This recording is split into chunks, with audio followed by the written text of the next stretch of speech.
नहीं जानती, लेकिन ये जरूर जानती हूँ कि तुम्हें एग्जाम्स नहीं पसंद। ओए, मुझे पसंद है एग्जाम। मेरे अंडे फोड़ दिए। मार और मार बेकार जोक्स। तुम में से बहुत के एग्जाम शुरू होने वाले हैं, बहुत के तो चल भी रहे होंगे। भाई जाके पढ़ ले यार। क्लास में सारे बच्चे अपने ही धुन में होते हैं, टीचर पढ़ाने की कोशिश कर रहे हैं। कुछ पढ़ाकों के अलावा किसी को कुछ पढ़े ही नहीं है। सर नोटिस है, कल छुट्टी। हाँ छुट्टी, 1 हफ्ते बाद, क्योंकि संडे से एग्जाम है तुम्हारे। एग्जाम्स पास आने से सबसे ज्यादा फायदा अगर किसी को होता है तो वो है हमारे टीचर्स। क्या रवि, तुम्हें मेरे ट्यूशन क्लासेस के बारे में जानना है? नहीं सर, मैंने तो ऐसा कुछ नहीं बोला।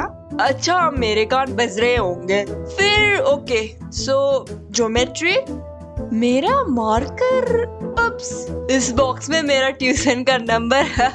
अभी किसी को कहाँ इस ट्यूशन के बारे में जानने का मन होगा। मुझे लगता है तुमने मुंडी हिलाई। नहीं? ओके ठीक है फिर तो सारे अब पेज नंबर 100 आ जाओ ना तुम सब ट्यूशन पढ़ने। 2 बच्चों को पढ़ाता हूँ मैं, उसमें भी एक फीस नहीं भरता।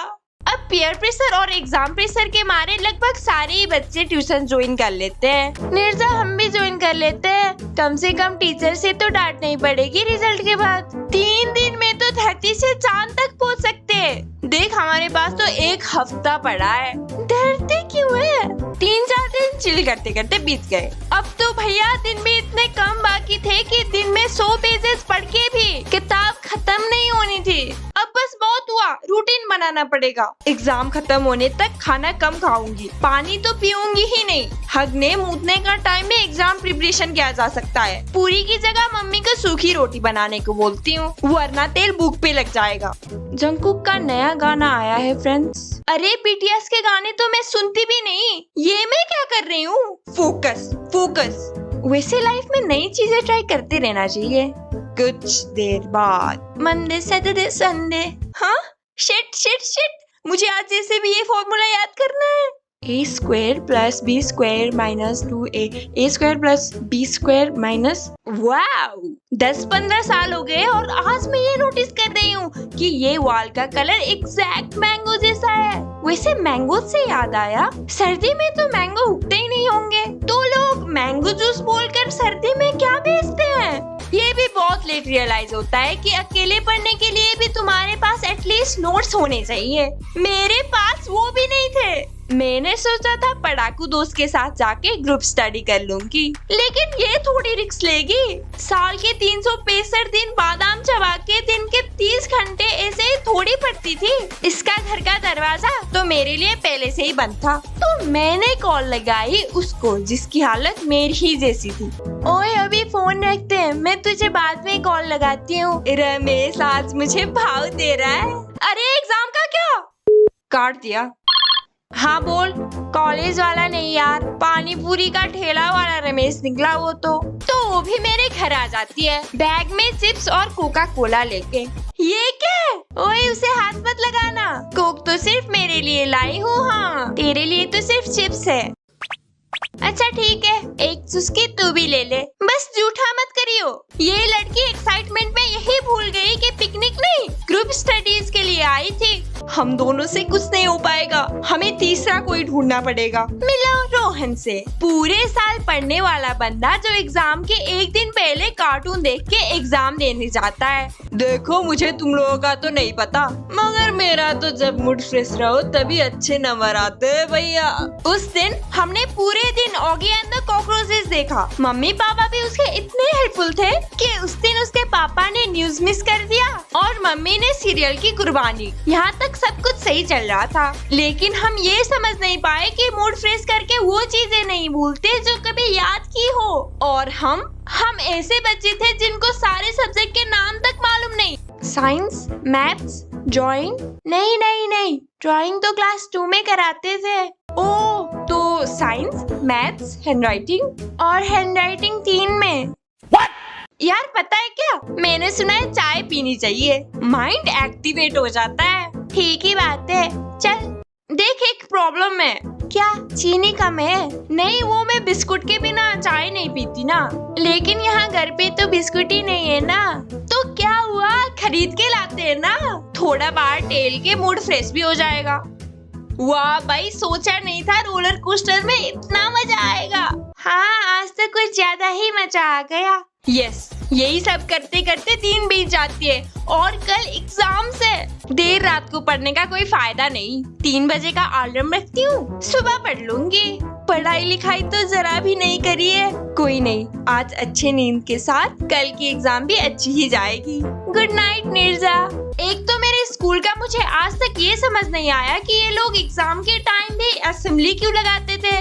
जलती गर्मी के असेंबली में नेशनल एंथम गाते गाते किसी दिन खुद ही शहीद बन जाऊंगी। मगर उस टाइम मेरा प्रॉब्लम गर्मी नहीं थी, प्रॉब्लम ये थी कि मैं वहाँ खड़े खड़े सो रही थी। एग्जाम हॉल के अंदर भी। एग्जाम हॉल 4 बेंच तो रूम में ठीक से आते नहीं, एग्जाम हॉल क्यों बुला रहे हो? Okay, so back to the topic. Exam hall के अंदर तो हालत बद से बदतर होते गए। 4-5 सेकंड में घर पे होती थी, 4-5 सेकंड पे हॉल पे। उस टाइम मुझे पल्ले ही नहीं पड़ा कि कौन सी रियलिटी है, तो मैंने परमिशन ली, बाहर जाके मुंह धो लिया। क्योंकि परमिशन लेनी चाहिए ना। मैं अपनी क्लास समझ के दूसरी क्लास चली जाती हूँ। मे आई कम इन मैम? Oh sorry.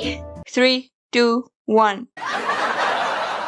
इस बार मेरी सही में आँख खुल गई। मुझे लगा ऐसा क्या पाप कर दिया मैंने जो इतनी कॉमेडी हो गई। लेकिन इस एज के बच्चे होते ही ऐसे हैं, इनको कुछ भी फनी लग जाती है। तो एक बार मैं घर जा रहा था। डालू, get out of the class. Sir, jeep खुला है। ओ मैंने वो वाली एग्जाम तो पूरी बर्बाद कर दी थी, इसलिए मैं घर गई और सो गई। कल की रात सो ही कहाँ पाई थी मैं। उठने के बाद तुम पढ़ने की कोशिश तो करते हो, मगर तुमको कुछ याद ही नहीं हो रहा। Accounting is the process of, लेट के नहीं, बैठ के शायद याद हो जाए। अकाउंटिंग इज द, नहीं, चलते चलते पढ़ती हूँ। Accounting is the process of, नहीं हो पाएगा मेरे से, हो ही नहीं पाएगा। आई थॉट पिछले 2-3 साल पुराने क्वेश्चन पेपर से पढ़ती हूँ। मैं बहुत कॉन्फिडेंट थी, टॉपर ना सही, इस बार कम से कम पास तो हो जाऊंगी। अबे ठक्कर, पिछले साल की क्वेश्चन तो पिछले साल ही आ चुकी है, इस साल फिर से थोड़ी आएगी। और हुआ भी बिल्कुल वैसा ही। मैं तो 1 घंटे में ही दूसरे नालायक दोस्तों के साथ बाहर निकल चुकी थी।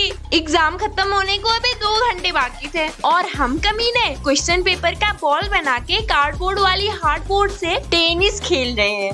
अब इन स्कूल वालों को भी हमारी खुशी कहाँ बर्दाश्त होती थी। आज से नया रूल है, एग्जाम हॉल तुम लोग आफ्टर 2 आवर्स ही छोड़ सकते हो। बस अब क्या था, अब तो पढ़ने के अलावा कोई तरीका बचा ही नहीं। पता भी है 2 घंटे कितने होते हैं? मेरे चैनल के सारे वीडियोस देख लोगे तब भी 2 घंटे नहीं बीतेगी। तुमको ही बोल रही हूँ, जाके दूसरे वीडियोस भी देख लो ना मेरे। अभी नहीं, इस वीडियो के बाद। तो जैसे तैसे करके मैंने बाकी के एग्जाम्स भी दे दिए, लेकिन अब एग्जाम से भी बड़ी सरदर्द आना बाकी था। रिजल्ट्स। जैसे एग्जाम के वक्त तुम्हें तरह तरह के स्टूडेंट्स मिल जाते हैं, वैसे ही रिजल्ट के वक्त अजीब अजीब पेरेंट्स। शुरू में तो रिजल्ट के दिन पेरेंट्स टीचर मीटिंग 1-on-1 होते थे। निर्जा के नंबर बहुत खराब आए हैं। क्या?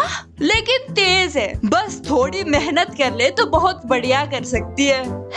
वो तो बचपन से। लेकिन अब ना जाने स्कूल वालों को क्या चुल मची, क्लास के सारे पेरेंट्स और स्टूडेंट के सामने रिजल्ट बांटने लगे। मम्मी अंदर जाके कुछ गलत सलत मत बोल देना, मेरी बेइज्जती हो जाएगी। बेइज्जती? देखो, बोल भी वो रही है जो सारे सब्जेक्ट में मरते मरते पास होती है। इस दिन सारे झूठ बोलने वाले टॉपर्स की भी पोल खुल जाती थी, जो एग्जाम्स के पहले बोलते थे, निर्जा मैंने तो किताब को हाथ भी नहीं लगाया। उसकी ही मम्मी बोलती है, मैम मेरी बेटी 24 घंटे सिर्फ पढ़ाई पढ़ाई करती रहती है। पढ़ाई के अलावा हर चीज में जल्दी रहती है, इसको खाना चबाने की जगह निगलती है, टॉयलेट फ्लश तक नहीं करती। कभी कभी तो सखी होने लग जाता है कि पिछवाड़ा भी धोती होगी या नहीं। हरामी स्टूडेंट्स के पेरेंट्स। देखिए, मेरे बेटे को मैं घर पे पीट पीट कर थक चुका हूँ। बोरे में डाल के पीटा, हाथ पैर बांध के लटकाया, 5th फ्लोर से धक्का भी दे दिया। फिर भी ये कुत्ते का बच्चा कभी सुधरता ही नहीं। आज तो ये नालायक घर जाएगा ही नहीं। आप स्कूल में ही रख लो इसको। टॉयलेट में बंद कर देना इसको। कुछ इमोशनल मॉम्स भी अपने दुख भरे दास्तानें सुनाने लग जाती थी। तो इसलिए बच्चों को बेड पे पढ़ने मत दीजिए, उनको टेबल में पढ़ने को बोलिए। सर हम तो झोपड़े में रहते हैं, कहाँ से लाएंगे अलग कमरा और टेबल?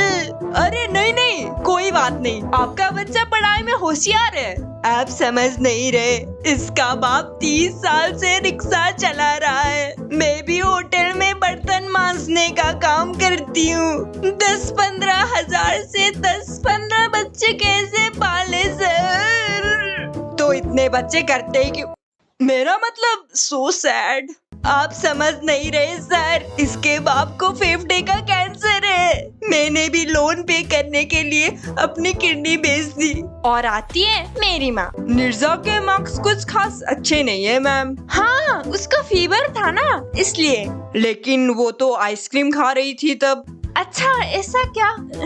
मेरी मम्मी दूसरों के सामने तो बड़े चिल दिखती थी, लेकिन उनका असली रूप तो सिर्फ घर पे जाके पता चलता।